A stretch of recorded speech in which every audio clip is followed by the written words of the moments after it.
In today's video, we're going to talk about the 5 new Canva AI tools.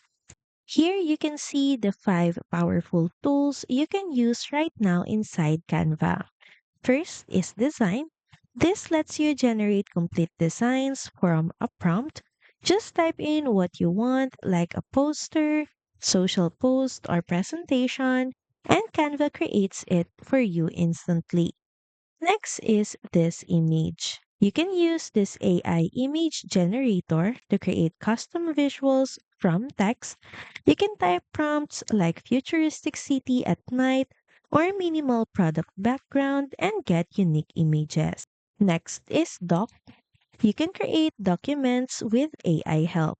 It can generate text, write content, and format everything into clean, readable documents. Next is Code. This tool helps you generate interactive elements or simple web design styles using AI prompts, which is great for building prototypes or widgets. And lastly is video clip. You can turn prompts into short videos, you can generate scenes, add text, and create engaging video content for social media. So that's pretty much it. Thank you very much for watching this video, and I'll see you again on the next one. Bye!